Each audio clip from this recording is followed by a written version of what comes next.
నమస్తే. Welcome to our channel. నేను మీ పద్మావతి. ఈ రోజు మనతో పాటు సీనియర్ జర్నలిస్ట్ భరద్వాజ్ గారు ఉన్నారు. మరి ఆయనతో మాట్లాడి మరిన్ని విషయాలు తెలుసుకుందాం. మీరు కూడా చూసేసేయండి. నమస్కారం సార్. నమస్తే. సార్, చిరంజీవి గారి సూపర్ డూపర్ హిట్స్ మూవీస్ ఎన్నో ఉన్నాయి. మరి అలాంటిది చిరంజీవి గారి సెకండ్ ఇన్నింగ్స్ విషయాల్లోకి వస్తే కనుక ప్రెసెంట్ ఇప్పుడు ఆయనకి అంత చెప్పుకోదగ్గ సినిమాలు ఏమీ కూడా లేవు. ఎప్పుడో లాస్ట్ ఇయర్ సంక్రాంతి సమయాల్లో కొంచెం కలిసి వచ్చి మనకి వాల్తేరు వీరయ్య అనేది ఒక సక్సెస్ కొట్టింది. బట్ ఇప్పుడు చూసుకుంటే చిరంజీవి గారికి మళ్ళీ ఎటువంటి హిట్ కూడా పడవలేదు. మరి ఎందుకని ఇలా చిరంజీవి గారి విషయంలో సెకండ్ ఇన్నింగ్స్ అనేవి కొంచెం వెనకబడుతున్నాయి అంటారు? దీనికి గల కారణాలు ఏమై ఉంటాయి అంటారు సార్? అంటే చిరంజీవి సెకండ్ ఇన్నింగ్స్ ప్రారంభించే టైంకే తెలుగు సినిమా డైనమిక్స్ మారిపోయినాయి. డైనమిక్స్ మారిపోతున్నటువంటి టైంలో ఆయన సెకండ్ ఇన్నింగ్స్ ప్రారంభించాడు. అంటే తెలుగు సినిమా పాన్ ఇండియా లెవెల్కి ఎక్స్పాన్షన్ మోడ్లోకి వెళ్ళింది అప్పుడే. బాహుబలితో మొదలైంది ప్రయత్నం. బాహుబలికి పునాది అంటే బాహుబలి లాంటి సబ్జెక్టులు హ్యాండిల్ చేయగలడా లేడా రాజమౌళి అనేటువంటి ఒక సందేహం ఉంది ప్రపంచానికి. అయితే ఆ సందేహాన్ని నివృత్తి చేయడం కోసం ఆయన మగధీర అనే సినిమా తీశాడు. అంటే మగధీర సినిమా ఒక రకంగా పాస్పోర్ట్ ఆయనకి పాన్ ఇండియా మార్కెట్లోకి. ఆ సినిమా చూపించి నేను ఈ లెవెల్ సినిమా తీయగలను అని చెప్పి మార్కెట్ నుంచి ఆయన ఫండ్స్ రైజ్ చేయగలిగాడు. రైజ్ చేసి బాహుబలి అనే ప్రాజెక్ట్తో ఆయన సక్సెస్ఫుల్గా పాన్ ఇండియా మార్కెట్ ఓపెన్ చేశాడు. ఆ మగధీర సినిమాలో చిరంజీవి గారు కనిపిస్తాడు, ఒక్క క్షణం అలా మెరుస్తాడు అంతే. అది కూడా రామ్ చరణ్ పక్కన ఒక చిన్న డాన్స్ బిట్లో కనిపిస్తాడు.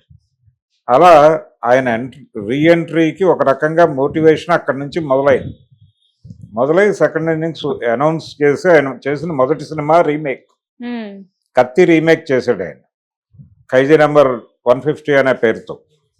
అయితే అప్పటికి ఎప్పుడైతే పాన్ ఇండియా మార్కెట్లోకి తెలుగు సినిమా ఎంటర్ అయిందో రీమేకులు చేసే సందర్భం పోయింది. ఎందుకంటే మీరు ఇక్కడ తీసిన సినిమాని చాలా మార్కెట్లలో డబ్బులు చేసుకోవాలి కాబట్టి రీమేక్ సినిమా చేస్తే కుదరదు. రెండోది, రీమేక్ అనేది ఇప్పుడు ఇంటర్నెట్ అవైలబిలిటీ వచ్చిన తర్వాత సినిమా అనౌన్స్ అవ్వగానే పోస్టర్ రిలీజ్ కాగానే రివ్యూలు మొదలవుతున్నాయి. అంటే ఏ సినిమా నుంచి వీళ్ళు రీమేక్ చేస్తున్నారో ఆ ఒరిజినల్ వెర్షన్ దొరుకుతోంది. ఆ ప్రకటన చదవగానే ఫోన్లోకి వెళ్ళిపోయి ఏదో ఒక ప్లాట్ఫామ్ మీద ఆ సినిమాని సంపాదించి డౌన్లోడ్ చేసి చూసేస్తున్నారు. చూసేసి కంపారిజన్లోకి వెళ్ళిపోతున్నారు. ఈ కంపారిజన్ వచ్చిన తర్వాత ఆ సినిమా బతకదు. గతంలో కూడా జరిగింది అది. అంటే ప్రతిసారి దేవదాసు అనే సినిమా కృష్ణ గారు తీశాడు.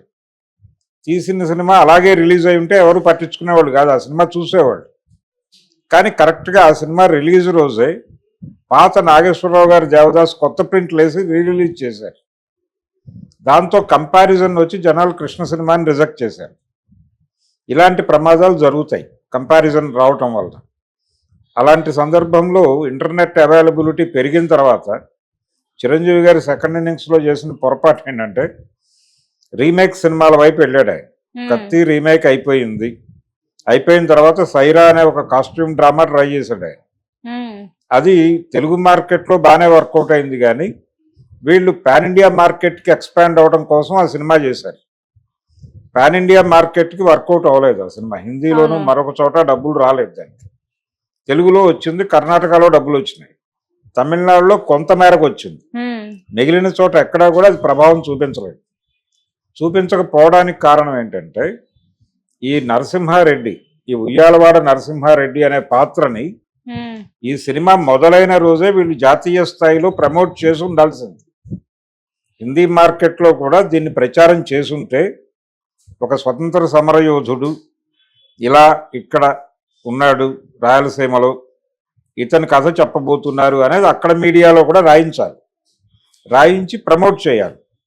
అక్కడ కూడా దీనికి సంబంధించిన సమావేశాలు సభలు నిర్వహించాలి. ఇది చేసి అప్పుడు ఈ సినిమాని రిలీజ్ చేస్తుంటే కొంతమేరకు వాళ్ళు కూడా చూసుండేవాళ్ళు. వాళ్ళకి ఈ సినిమా ఏమిటో అర్థం కాలేదు.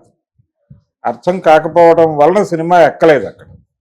అందుకని ప్రమోషనల్ యాక్టివిటీకి సంబంధించిన లోపం వలన వాళ్ళు అనుకున్న టార్గెట్ రీచ్ కాలేదు. దాని తర్వాత ఆయన మరొక రీమేక్ సినిమాయే ఎన్నుకున్నాడు. ఆ రీమేక్ సినిమా గాడ్ ఫాదర్. ఆ గాడ్ ఫాదర్ అనేది ఇబ్బంది పెట్టింది. ఇబ్బంది పెట్టడం అంటే రీమేక్ సినిమాలు వర్కౌట్ అవ్వని టైంలో ఆయన ఎప్పుడైతే గాడ్ ఫాదర్ అన్నాడో వెంటనే జనాలు చూస్తారు ఆ సినిమాని, మోహన్ లాల్ సినిమాని. పైగా అది తెలుగులో 70 ఓటీటీలో ఉంది, ఆహాలోనే ఉంది. అప్పుడు జనాలందరూ ఆ సినిమా చూసేశారు, వాళ్ళకి డబ్బులు వచ్చినాయి బాగా.